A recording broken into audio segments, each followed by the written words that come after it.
When we look at our culture, when we look at where we've come from, and we look at sustaining who it is that we are as people, we look at it from a standpoint of thousands of years. Before the pyramids were built in Egypt, we were here as tribal people.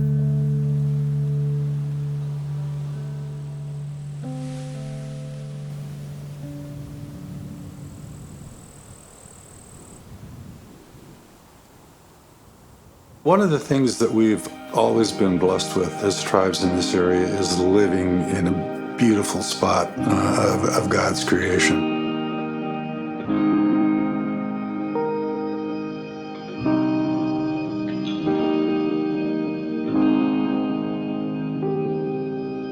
So beautiful that there was a lot of interest in moving into this area. And so we had an influx of non-tribal people into our setting that was much stronger than what most tribes experienced. As a result of that pressure from outside, we were losing a lot. We were losing a lot of our land. We were losing a lot of our culture. I'm Greg DuMontier.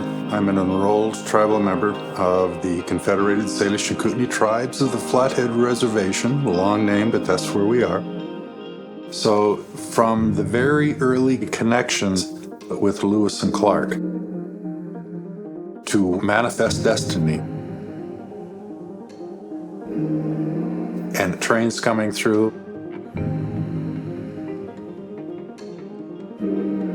it wasn't a cultural interface. It wasn't about on political ideology. It was about economy. If we are going to survive as tribal people, then we need to deal with the forces, if you will, on their own terms, and in this particular case, their economic terms. I began working with the tribes in 1976. And while we grew significantly as a tribal government, we weren't growing economically as a tribe. I realized if we can build from the inside out economically, then we can, within that safety zone that we create economically, continue and to perpetuate who we are from a cultural standpoint. So in the 1990s, I decided that I wanted to do two things. One is create a business that would add resources, provide dividends, if you will, back to the tribes. And just as important, I wanted to provide a business that was going to make use of nothing more than what was between the ears of tribal people. So I formed SNK Technologies that started in information technology and very quickly moved into aerospace and ended up going not just outside our reservation boundaries, but outside the boundaries of the United States. Ended up doing hundreds of millions a year in sales, and then retired from that to create a nonprofit organization so that I could take part of my business background and apply it to an economic development project here on a reservation. So again, with all of the land that we have here, the water that's here, and having tribal people striving to build a future while protecting the things that make this place precious to us, not doing something in the agricultural area just doesn't make any sense.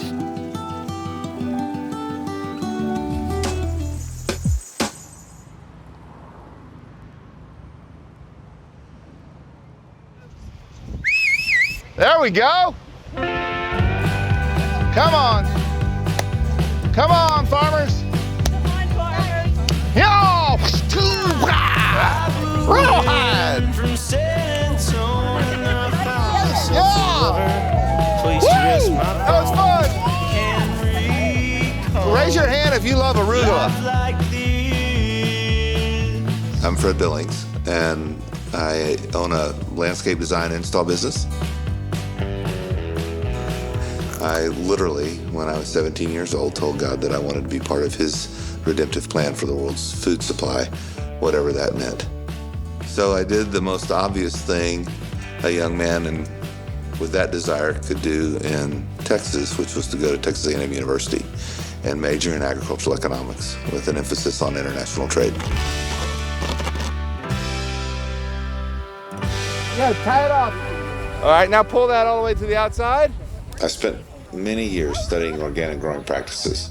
The challenge was to develop production systems that would be commercially competitive with conventional farming practices. And my heart really gravitated towards the fact that when you look at agriculture from an economics standpoint, and you look at chemical agriculture, which is by and large based on depletive practices, you deplete the nutrient base in the soil. Organic practices are regenerative. You're constantly building the soil and the nutrient base in the soil. Well, as an economist, that's really a no-brainer, right? Which one wins? It's always going to be the regenerative one. For almost 10 years, I was operating the largest certified organic produce farm in Texas. I began teaching my organic gardening and leadership development course, sharing what I was learning about growing food in a way that honors God's design. Fast forward 30 years.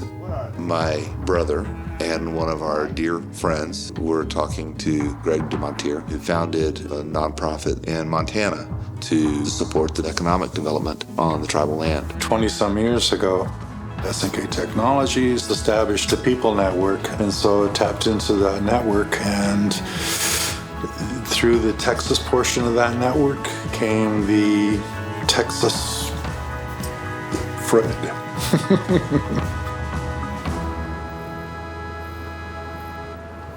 And so I got the phone call and flew up there to see if there was anything that I could do.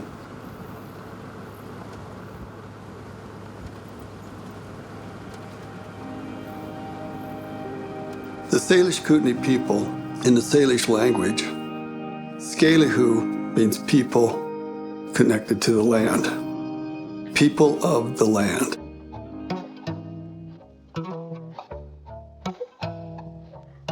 I'm Joel Claremont. I'm a member of the Confederated Salish and Kootenai tribes, and my family originated in the Bitterroot Valley and was moved up here when the reservation was opened. To really be a part of the community here, you have to live here. We have a lot of financial pressure coming to the reservation. I know people that sold their places and then they could not afford to buy another one here. I'm Virgil Dupuy. I'm the extension director at Salish Kootenai College in Pablo, Montana. I'm a tribal member. We're being out-competed for even living in our own area right now. As anyone who's tried to buy a home over the past couple of years can tell you, it's been a very challenging time in Montana's housing market. We've seen a collision of fast-growing demand and low inventory, accelerated by population growth. We're getting a lot of migration into our area. How we adjust to that and how we maintain our tribal cultures is going to be extremely important. And we have to draw on that 10,000 years of existence here. These three tribes were hunters and gatherers. They weren't agricultural. So in the mid-1850s, when they signed the treaty and they realized that they had to remain in this area more, they started adopting agricultural practices. So there was a complete change in lifestyle. But also they had some pretty rough handling by the U.S. government. Their horse herds were confiscated and sold, and they were forced to sell animals because they had to take them off the ranges. So the earlier efforts here in this area to assimilate tribal people, to make us more like non-tribal people, were in agricultural areas. They wanted us to be farmers. And so the initial reaction or the initial exposure to agriculture was, we're going to take your culture and we're going to turn you into a farmer. So a great deal of resistance coming out of the gates with that. But if we're going to be able to move forward and build a future for ourselves as tribal people and for our children and grandchildren, we need to work with the things that the Creator's given us here. We have land, we have water, we have people, but people are not connected to the land and the water in an agricultural sense. And so we're recognizing that there is a missing part of this equation to bring these things together. And given the sensitivities here, our experience with agriculture, having somebody come in from the outside is difficult enough. The initial reaction was, whoa, arms folded. But Fred's demeanor and approach very quickly disarmed that pushing away and very quickly led to, kind of relaxing a little bit, to starting to lean forward, to, wow, what is, and starting to pull.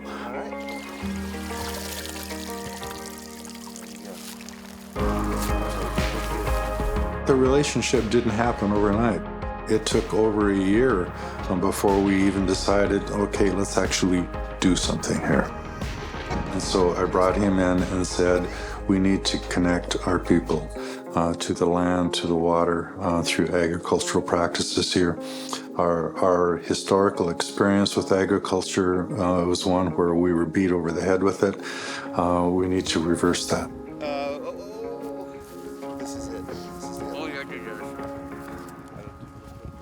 When I think about investing, I don't embrace the perspective that investing is only about taking some financial resource that I have, putting into some financial endeavor, and getting a financial return.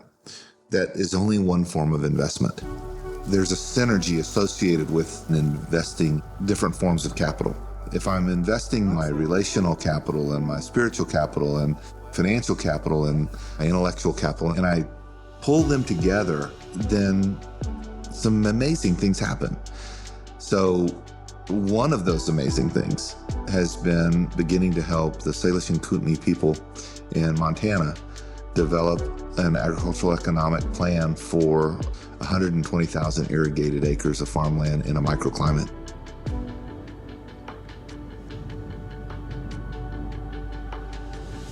We first gathered together a group of people to talk about the possibility of doing carrots. This is a productive valley. There's 120,000 irrigated acres. The lion's share of those irrigated acres, if you drive around, are producing hay or grass. That is because our involvement agriculturally right now is about 95 to 97% cattle. Typically, it is very non-diverse. You calve out in the wintertime, you hay in the summer, you feed through the winter, and then you sell those calves in the fall and they're gone. Just to put it in perspective, a typical cow-calf operation might generate gross revenue per acre of somewhere between $100 and $200. A really good one might be $250. The national average for carrot production, $10,500 an acre. It's not just about money. We understand that we can't move forward with this if it doesn't make sense economically. But we're not approaching it from the standpoint of how much money can we make from this. It's about sustainability. It's about perpetuation. We have always been in step with what nature or God provides. And even though we have stepped away from agricultural practices in recent generations, we need to step back towards that in a very sustainable fashion to continue what we've always done for thousands of years.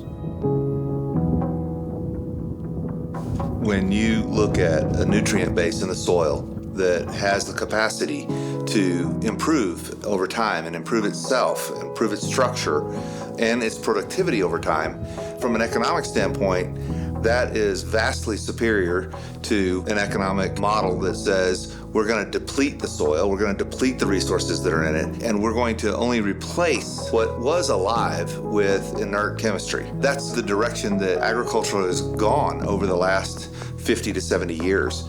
And now the pendulum is beginning to swing back the other direction, and people are looking at it and going, maybe there's a better way. When you're trying to make the soil healthy, carrots are a great first crop because they're not highly demanding on the soil. And they also go down and they break up and loosen the ground deeply without having to invert the soil. Because the thing you do not want to do in regenerative agriculture is invert the soil. In other words, deep plow like we do all over the country. Because that takes the anaerobic living organisms and flips them up and puts them in an oxygen-rich environment that they don't like. And it takes all the oxygen-breathing organisms that are in the top part of the soil and buries them and suffocates them.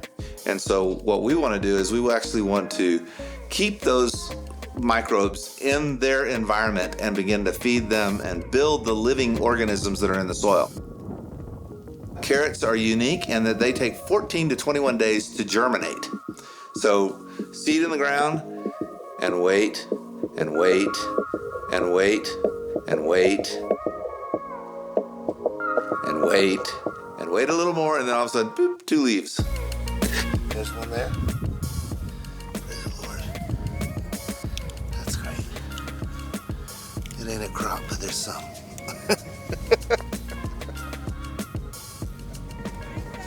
I did. I'm happy. Not a lot, but they're coming. This collaborative effort with a few local producers who were willing to provide a certain amount of land to see if we can produce some carrots. And so where we are right now with our carrot crop is about this tall. The return on the investment is first sustainability. We're hoping to produce a crop that is sustainable and also brings enough money so that we can all live and prosper here. We can rebuild this area, this agricultural community together. I'm very hopeful that can happen, and I believe it can happen. Every day, we're all investing in something, whether it's intellectual capital or spiritual capital or financial capital. It doesn't matter. If I get out of bed in the morning, my investment has started. The question is, what do I want to produce? What do I want my life to produce? As we start to engage in that economic benefit, when we start to realize the benefits socially as well as from a nutritional standpoint, we can establish a connection that is going to be very healing, and it's going to allow us to be able to move forward to that point where we have generations that understand that historical trauma was a part of what their ancestors went through, but it's not something that they're dealing with on a daily basis like our current generations are. That's a far reach from growing something out of the ground to healing in a spiritual and an emotional sense. But all of those things are connected. All those things are intertwined. And I believe that we can get there.